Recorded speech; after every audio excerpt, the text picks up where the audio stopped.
Good morning, North America. Welcome to Church Talk TV. Lively talk about life, church, and church life. I'm your co-host, Dr. Bill Tenney-Britton, and I'm joined, as usual, by my co-host, Dr. Kris Tenney-Britton, and we're broadcasting from our studio in Columbia, Missouri, the heartland of America.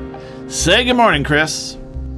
Well, good morning, and welcome to Church Talk TV. Kris and Bill Tenney-Britton here today to talk about why church growth tools aren't growing your churches. Imagine, my goodness, how many church growth tools have you tried lately? Or at all over the scope of your career. Yeah, I was trying to think, how many have I tried? I've gone to workshops, I've tried the right curriculum, the right Bible version.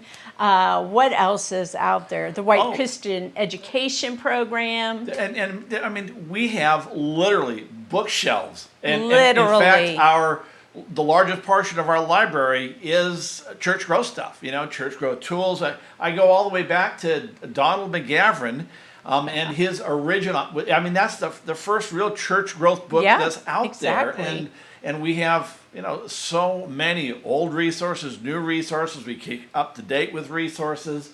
Well, go ahead. Yeah, no, that's how we came to know Bill Easum, right? Through his books, through his resources back there, Net Results in magazine, that, right? That's really where we connected with Bill. Yeah, exactly. And we went to all the workshops that were connected to those, and we write resources, right? Yeah. We make tools, write tools, right? Okay. Yeah, we do. And yet, the vast majority of those tools in the vast majority of churches aren't doing the job. Now, the problem probably isn't the tool. The tools work if you use them right. The reason I'm giggling is I'm thinking about tools. And the other day I was trying to screw something in, but I didn't have the right screwdriver, so I was knocking it in, and I figured if I used my little hammer, and then I might be able to screw it in. I had a good tool that worked for hanging the pictures, but it sure as heck didn't work for getting the little screws. My goodness. Screws on a nail, yeah. But that's just a great metaphor. Exactly. When this is the problem, and all we have is a hammer. We approach every problem like it's a nail. Or we're too lazy to go up there and get this silly old screwdriver that will work. Exactly. And church growth tools that are devoid of some sort of a strategy, that they just don't work. Imagine standing in a vacant lot. And there's a foundation poured, so let's leave that part out. Right. But there's piles and piles of lumber and boxes or cans. I always use the old the coffee cans to put my nails in. Oh, but he does. Whatever, and you have a hammer and a thing of nails, and that's what you have. And you know that the outcome is you want to build a house. What's next? And that's what happens with our church growth tools. Is we have our hammer and we have a screwdriver and we have everything in front of us, but we don't really have a plan or a path, or most importantly, a strategy to put the tools into place so that we can get the outcomes we want. And so we just try this or that. Right. Well, and that's that lure of the shiny, right? The shiny syndrome. And I'll tell you, I was really guilty of this. We both have been guilty over the years. Yeah. Yeah, that you go to a great seminar and you want to incorporate what it is. And so what do you end up doing? You go to lots of seminars. You make sure, if you're a pastor who gets to have continuing education funds, you want to make sure that you have enough to go to a number of different workshops so that you can try that. And then you come back and, wow, you're going to do this. I find this all the time with ministers that I coach, and I tell some of you, I tell you, do not use anything different. Do not try anything different until we talk. Because too many pastors will go even every month, or they'll get something in the mail, and that just looks perfect, and next thing you know, you're out on a different limb. You end up on a limb. Yeah, okay, so an example: text in church. great company, really, and it does wonderful stuff. Shout out. But I cannot tell you how many pastors I've talked to who saw their ads, they read their materials, saw the promotional videos, said, "Man, that's what we need. That's gonna do." And then they get Text in Church, and Text in Church is a great follow-up tool. It's not a great invite people to church first time tool, but they use it, and that becomes their strategy for follow-up. And then they don't understand why the visitors aren't coming back, and then et cetera, because they're not using it with the strategy. It was shiny, they saw it new, they grabbed it, and it's just a tool over here, a tool over here, a tool over there. Well, It's I'm going to shiny. bring it home. Yeah. I'm going to really bring this home every I'm week. worried. Yeah. Well, no. Every okay. week you offer a different resource to On my Facebook on group. your Facebook group Right. in Yep. your Facebook group, Yep. and every single week. So there, and even it's out there in Facebook, not just in your Facebook group. If I'm Right, yeah, remembering right, on my profile. right. How to Right. get more visitors, I know is one. They get more time resource, right? So you've got how many of these right now? 26. 26 of them, and we have people. You have people Right. that almost every week is ordering, or they order Right, 'cause that they're free. resource, Right, they're right? free, right. Or it may be that they see something and they order it every 3 weeks, right? So they want that, or once a month.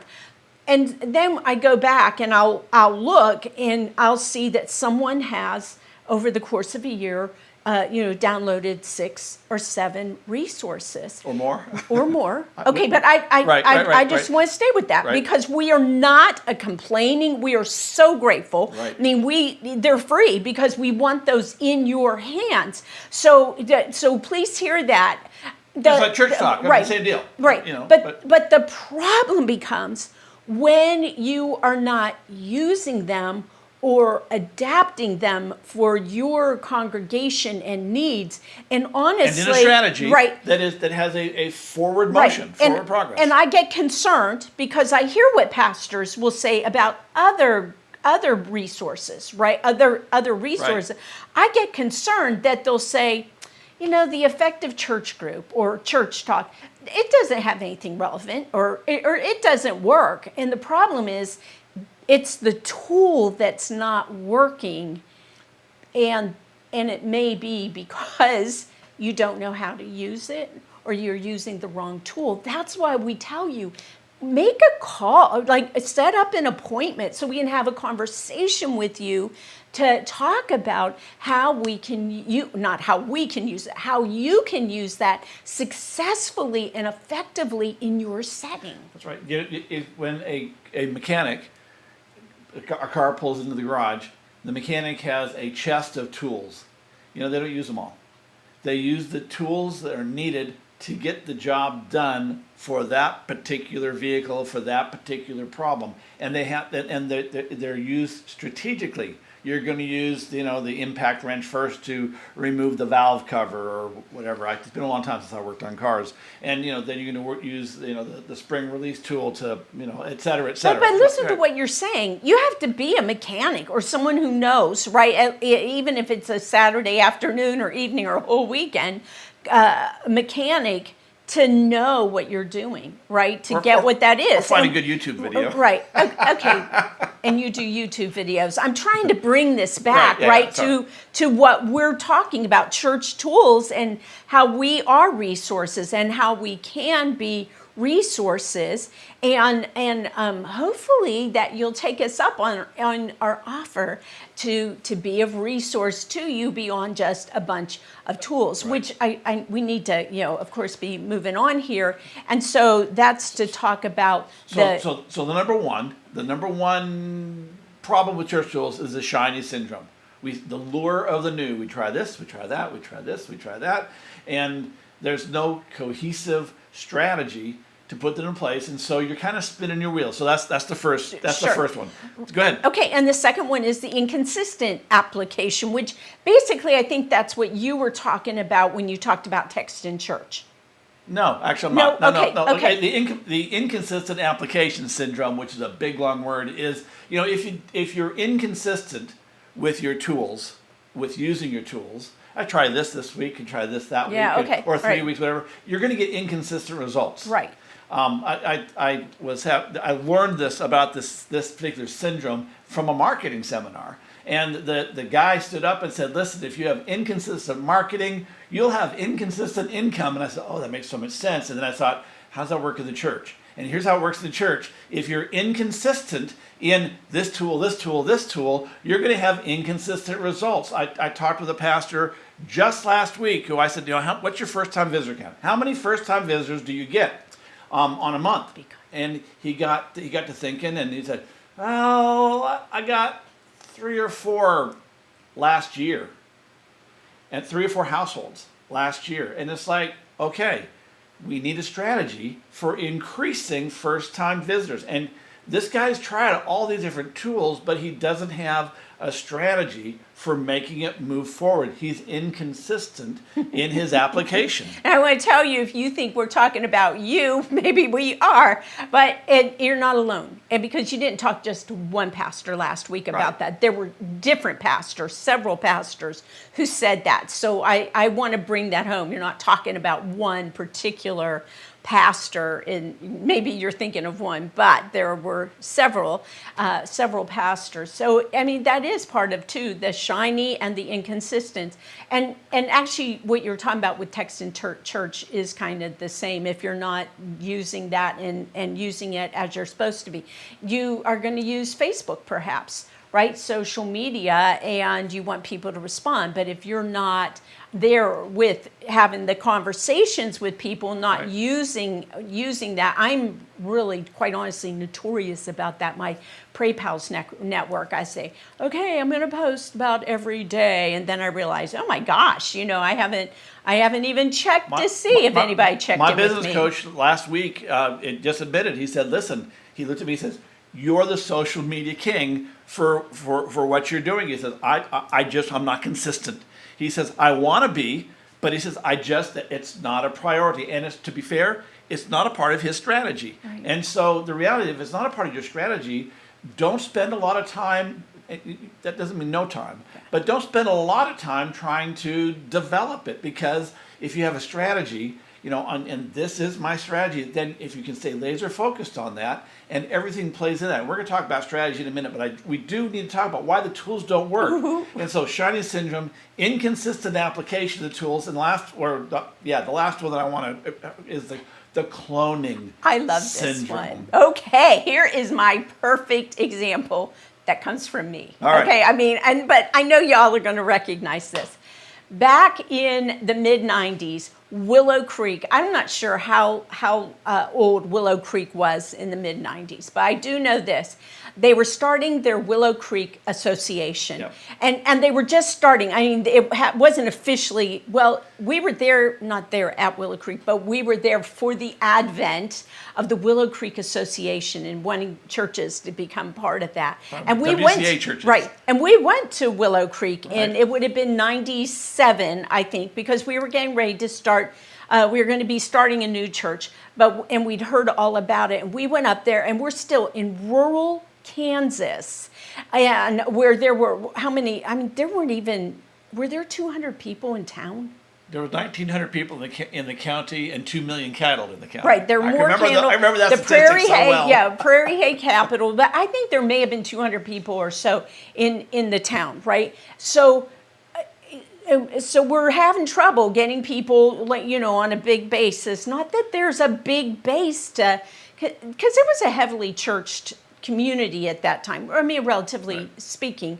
Anyways, so always looking for new strategies, and we had learned that in the years prior, right? The 5 years prior when we were working with church in Georgia, and we had all kinds of tools. They weren't really translating, and so we go to Willow Creek, and oh my gosh, they have got resources, things that they're using.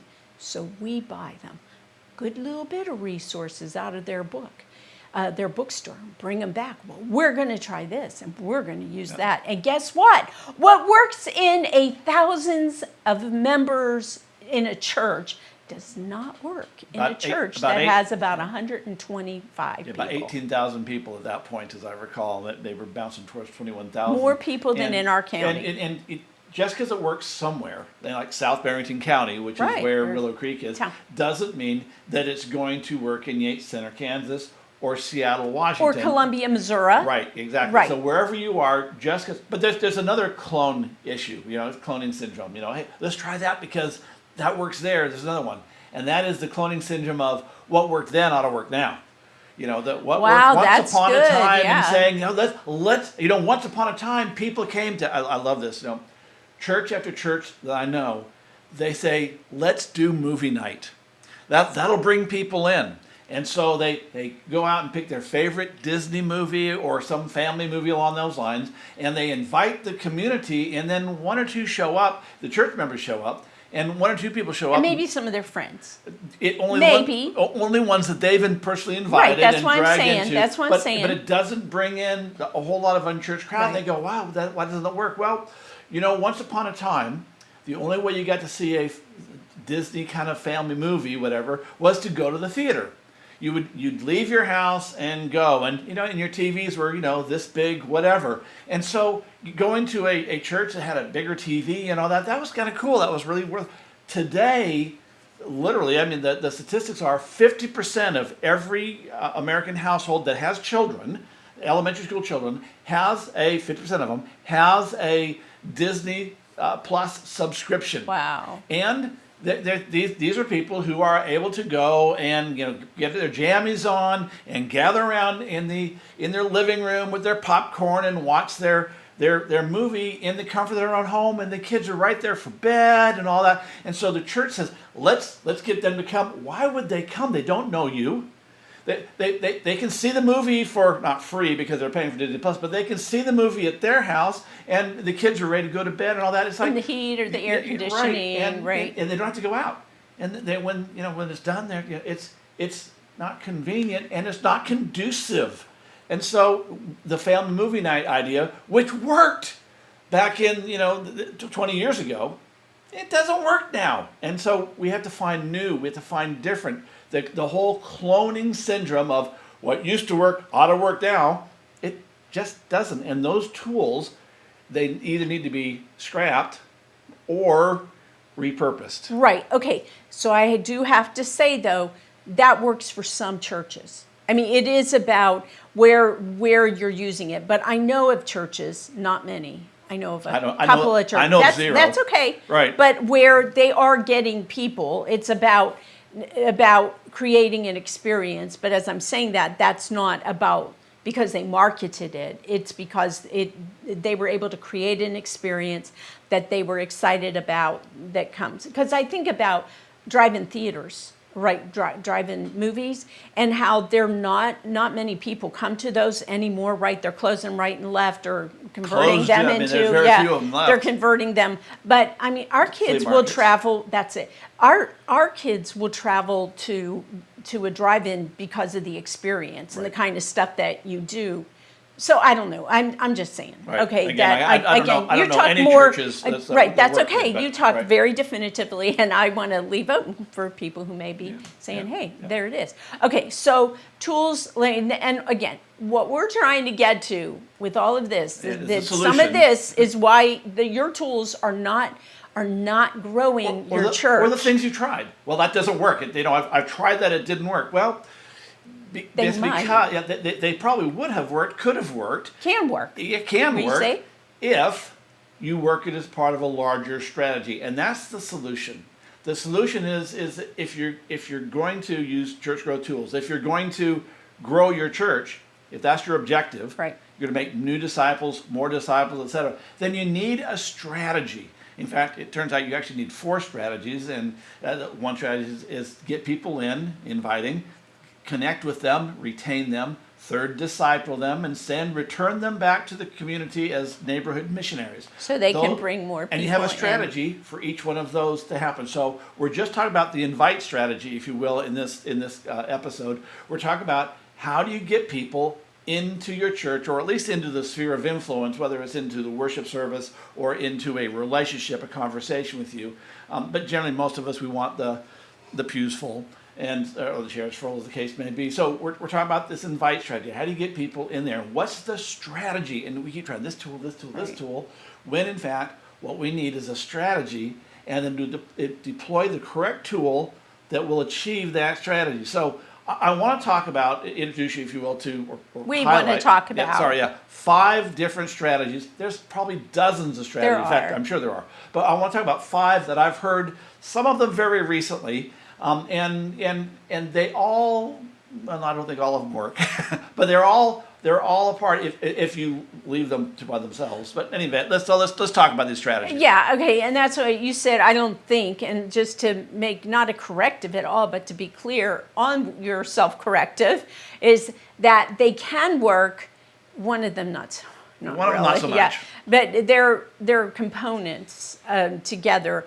but you've got to be clear on how you're using, what part it is. You can't use any of these individually. So the first one that we hear a lot is, I'm going to leave it up to God. Yep. All the time. I'm just gonna, Here it is. and they quote the verse. If the Lord doesn't build the house, then and those verses, it's God. It's God's church. God will do it.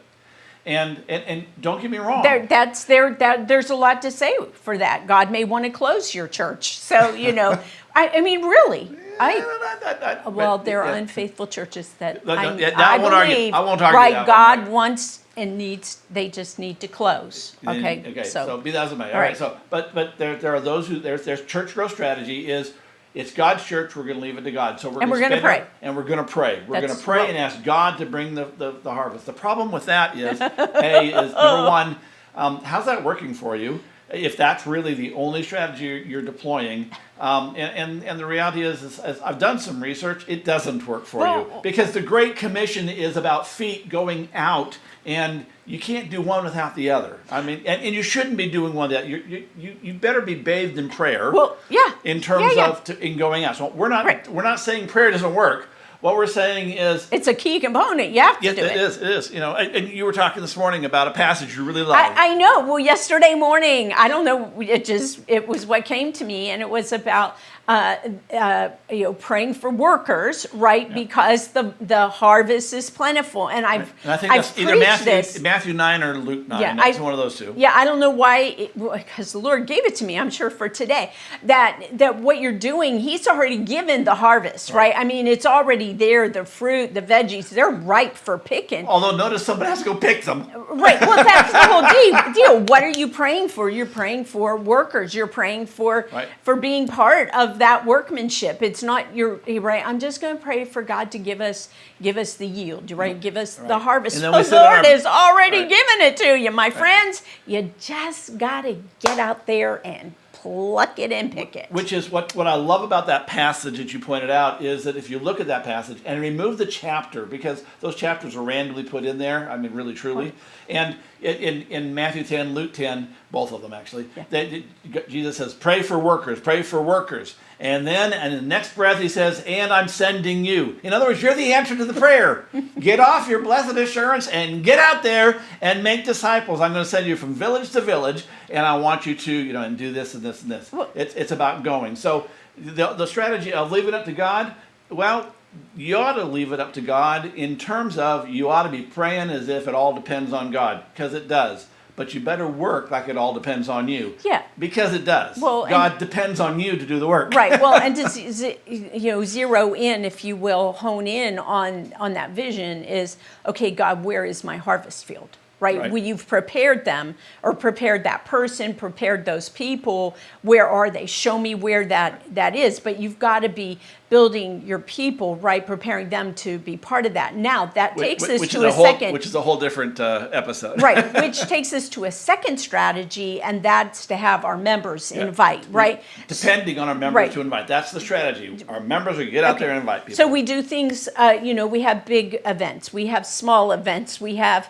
everyone invites somebody to church on Sunday, but it's all about our members inviting. And we've talked about this before, how, everybody's probably invited, everybody they know. We can be real creative, and people, it just doesn't work in and of itself. But it's a strategy that churches use a lot. We're going to depend on our members to invite. Now, here's the deal: is if you can get your members to invite, if you have tools that will make that happen, and because it can happen, don't get me wrong, it can happen. You can use that as your core strategy, but you're going to have to be very specific in picking which tools work to get our members inviting. It's not a horrible strategy, but it is a strategy, and if you put all your eggs in that basket, and that's what you're doing with a strategy, you're saying, this is where, and I'm going to take the tool here. This is how we're going to do it. That's right. And this is how we're going to do it. This is what we're going to do. This is how we're going to do it. I'm going to take this tool because this works here. And I'm going to take this tool. Now, I'm not going to use that tool because that tool doesn't work in this strategy. You're going to choose the tools, and then, of course, you're going to be consistent so you don't have the inconsistent syndrome, and away you go. So, members inviting is is a marketing strategy, or not marketing, it's a strategy, which I got marketing in my head. Right, go that's for it. Strategy number 3, right. Which is a lot of churches, they choose to use a strategy of marketing. Now, don't get me wrong, you can do marketing, and I've told churches all the time, you give me a big enough marketing budget, I'll fill your pews every single week until your marketing budget runs out. You give me $1 million, I can fill your pews. Guaranteed, no problem, I'll fill them with that kind of marketing. The problem is they won't, when the marketing dries up, they won't be back because it takes more than marketing. But marketing done well can bring in, and a lot of churches say this is our strategy. We're going to spend our time and our focus on marketing. And again, the problem with marketing, I think, is right now we're marketing a product the vast majority of people don't want. Right. Go ahead. And I mean, we're pretty much marketed out, right? Again, that's the strategy, and I want to keep coming back that can be part of a bigger strategy. And it becomes, at that point, it's not a strategy, it's a tool. It's a tool for the strategy. Right, that's good. Yes, it's a tool. Well, and another tool, if you will, is reputation. No, we're going to come back. We're talking about strategies. Go ahead. Okay. Talking about strategy. Right. A bigger strategy is reputation building. Yeah. You can say, here's how we're going to get people. We're going to build our reputation in the community. We're going to become well known for whatever the signature ministry, youth ministry, or music and ministry, they'll just come. and they'll come. And I have a story I tell all the time about being in a church in Indiana, and I went to the Hardys across the street from the church on a Sunday morning and said to the folks there, I'm thinking about going to that church. What can you tell me about it? That was the church that I was doing a consultation with. And no one in the building, and I talked to everyone who was there, no one knew anything about the church. But everyone, which was wild, everyone invited me to another church that only one of the people had ever been to. Right. Because this church had this huge reputation. Right. And so if your strategy is to build reputation, again, it's a strategy that can work.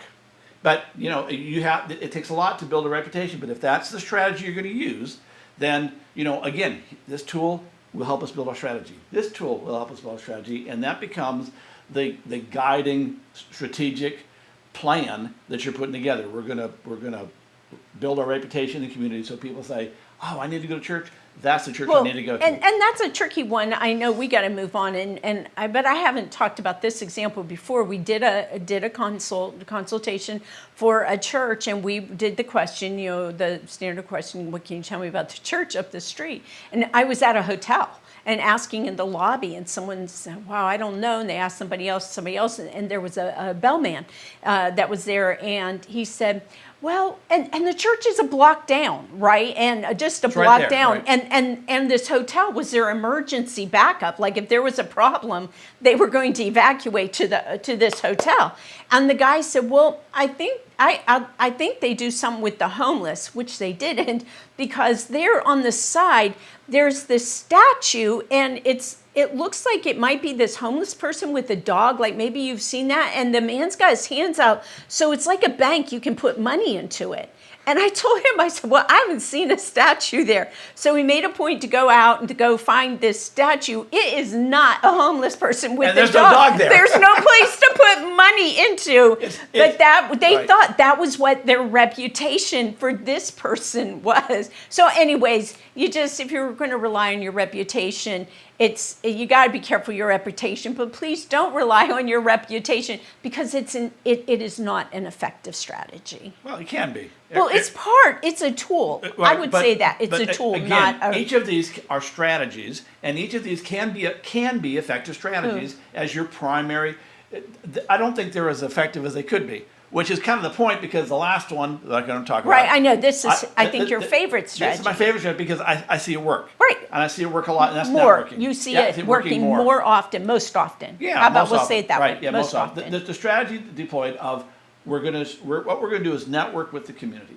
We're going to get the pastor out, and the pastor will be the face of the community. We're going to get the members out at events and whatnot and helping to be faces of the congregation. We're going to go out there and we're going to build relationships. Networking is about building relationships. You go out and build, you start off with as acquaintances and you build into friendships. And as you build into friendships, it opens up opportunities to invite people into the congregation. And it's a good, viable strategy. Now, just real quick, because I know. Yeah, I know we are like so out of time. Okay, so here's what the point of all this is, that whatever strategy you use, it cannot really be devoid of those others.